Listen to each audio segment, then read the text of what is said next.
Agora eu vou provocar vocês. Eles estão muito quietinhos lá, só estão vindo, agora nós vamos...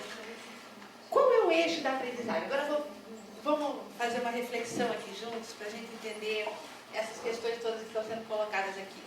O que é o eixo da aprendizagem, de qualquer aprendizagem?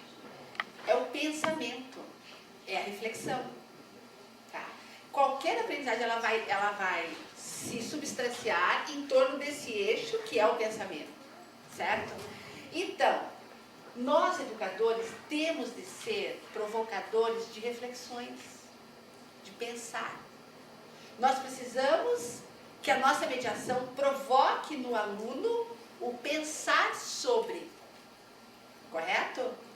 Ora, se eu preparo a minha aula daquele jeito que eu falei lá, e venho aqui e entendo isso como um ato, uma técnica, uma sequência metodológica, quando eu não paro para pensar nessa minha ação como uma ação educativa, que é política, como diz a professora Terezinha Rios, ela é técnica, mas ela também é estética, é ética e é política. Quer dizer, as dimensões desse ato, ela tem de ter essas dimensões. E é por isso até o resgate e que os teóricos estão trazendo tão intensamente as avaliações metacognitivas. Porque eu preciso pensar sobre minha aprendizagem. Eu preciso pensar como é que eu estou desenvolvendo a minha prática profissional. Eu preciso pensar para poder renovar. Quando o professor está apartado do seu papel profissional, quando o professor ele não busca instrumentos que lhe façam pensar sobre a sua prática, ele não vai ter uma reflexão. Ele não consegue fazer esse movimento reflexivo. E daí a aprendizagem ela não é a aprendizagem mesmo, né? Ela é uma instrução, ela é outra coisa, nós vamos dar outro nome para isso. Por quê? Porque o sujeito para aprender, ele precisa pensar. O que vamos exemplificar? Eu acho importante isso, né? Trazermos, exemplificar. A prática do professor diz assim, copie, faça. Não, apague, ou mesmo o professor próprio apagar. Nós temos um grupo de pesquisa, né, a gente acompanha muito isso, nós acompanhamos os professores, mas eu já disse para ele não fazer assim. Só que se ele não pensa o que ele está fazendo, você vai morrer de dizer para ele não fazer assim. Você vai apagar muito para ele e ele não vai conseguir perceber. Porque eu aprendo. Em relação, aprender eu aprendo em relação. Ele é primeiro interpessoal para depois se tornar intrapsíquico. Porém, o intrapsíquico só irá acontecer se primeiro eu puder me relacionar com o objeto de conhecimento. O que mais, se vocês me pedissem assim, Isabel, você tem só uma chance. Graças a Deus que eu não tenho, né? Eu estou agarrada nesse microfone aqui que eu já vou largar. Mas se você tem só uma chance, me diga no que é que você investiria com o professor. E eu diria, na prática reflexiva. O professor precisa pensar no que faz e provocar que o aluno pense no que está fazendo. Nós somos muito ainda tarefeiros e achamos que fazer a tarefa, que fazer as continhas, não fique bravo comigo, fazer é suficiente. Mas não adianta se ele não estiver presente naquela ação, no ato de pensar, reflexivo. Posso só acrescentar uma coisa para a Cíntia? Estava pensando no que eles estavam falando, e talvez vou dizer a mesma coisa em outras palavras, em relação à mudança. Né? Uma questão que eu sempre me perguntei, assim, o que leva um professor a ser diferente, a ter uma postura, a querer mudar, a crescer, enfim, isso não vale só para professor, vale para qualquer profissão. Então, pensando assim, o que leva um profissional a mudar no sentido bom, que nem toda mudança é positiva, lógico, né? Não é, o novo ensino não é um valor, mas eu digo assim, no sentido bom, no sentido pleno da mudança, do crescimento. E é interessante pensar assim, né? Você muda quando a dor de permanecer é maior do que a dor de mudar. Né? Então, por exemplo, você imagina assim, o pessoal, pegar o exemplo de um casamento, né? O casamento está horrível. E por que tanta gente leva casamentos que estão totalmente destruídos por tantos anos? Porque mudar não é fácil. que você abandonar, de repente você tem filhos, enfim, tudo que implica nessa mudança. Então você vai fazer um balanço, quer dizer, eu posso mudar e sair dessa situação, mas se for doer mais, ou se eu não estou dizendo, né, se a dor de mudar é maior do que a dor de permanecer, eu acabo permanecendo. Então talvez aí, a Sandra pegou bem isso, a necessidade. No momento que eu senti necessidade, quer dizer, no momento que eu senti assim, meu aluno não está aprendendo, mas isso para mim é inaceitável, né? Talvez para muitos professores o fato do aluno não aprender já é tão histórico, então parte daquilo que isso sempre aconteceu. Né? Então, eu acho que talvez mexer com isso aqui, quer dizer, mexer no sentido de fazer com que essa situação doa mais do que vai doer e se modificar. Né? Passar por tentar fazer uma situação diferente. O Júlio Furtado, nosso querido amigo Júlio Furtado, tem uma frase que eu acho super feliz. Ele diz assim, professor é aquele que confessa, que abraça, que professa, que abraça, ele põe entre parênteses, uma causa.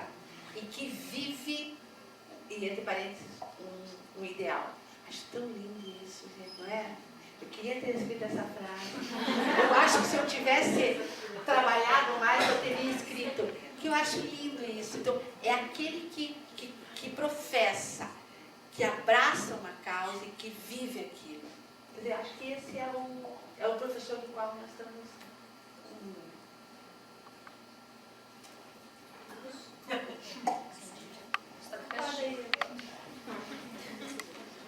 Bom, a gente gostaria então de abrir, né? Junto de vocês, se quiserem participar, por favor. Essa é a hora.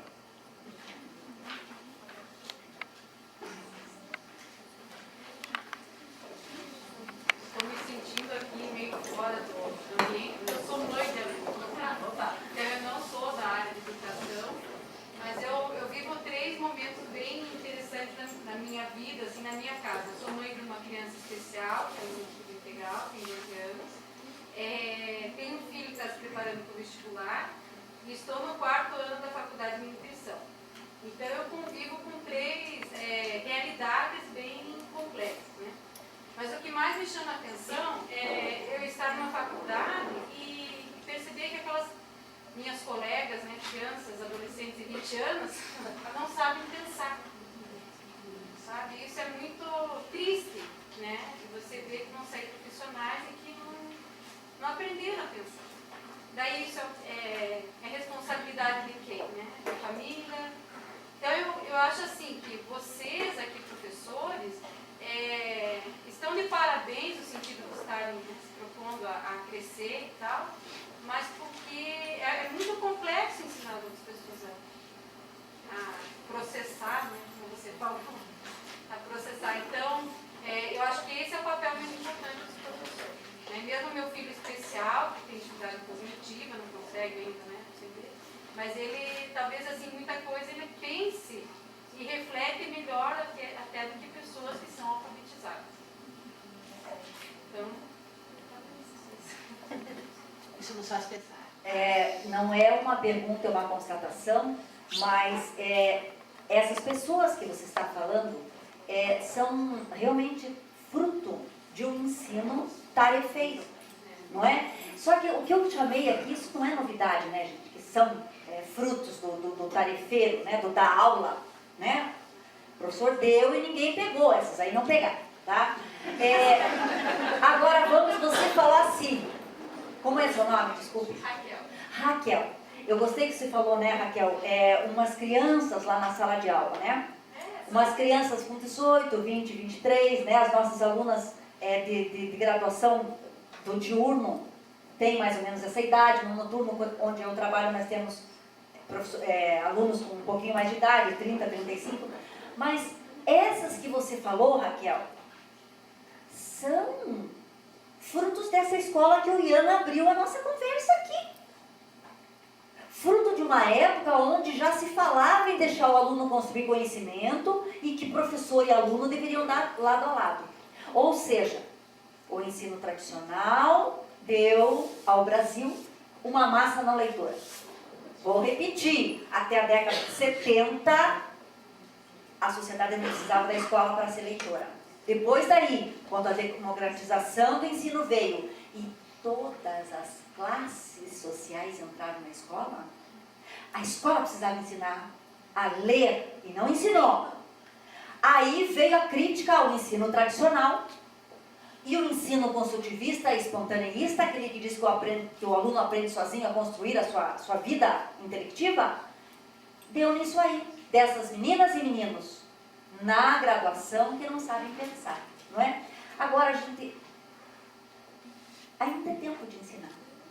Tenham eles 23, tenham eles 29, tenham eles 47, né? Eu fui aprender a ler de verdade aos 19. E aqui vale a pena dizer, Isa, que eu passei o primeiro ano da faculdade tendo uma matéria chamada na teoria literária, que eu passei 8 por média. 8 nos 4 bimestres. E se você me perguntasse em dezembro, Sandra, o que é teoria literária? Olha, eu não sei. Mas eu tenho a impressão assim, que tem um pouco a ver com como é que se escreve. Primeiro ano de letras. Eu saí do primeiro ano de letras, tirando 8 em todos os bimestres, sem saber o que era teoria literária. No segundo ano de letras. Um professor com aquela calça de tergal e aquele sapato que ainda usava engraxar, sentou com uma perna sobre a mesa no primeiro momento que se apresentou para aquele segundo ano de letras. E falou assim, eu gostaria que vocês ouvissem.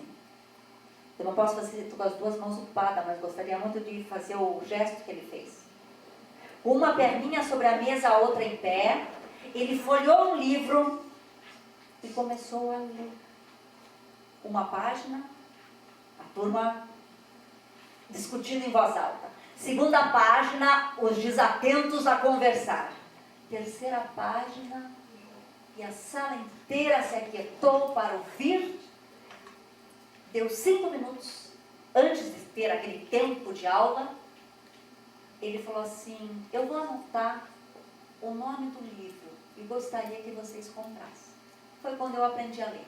Alguém foi para a sala e fez isso dentro da sala. É desse tipo de professor que nós precisamos. Na graduação, na educação infantil, no fundamental. Ai, posso dar um relato? Faça favor, eu vou passar o microfone aqui para depois outros responderem.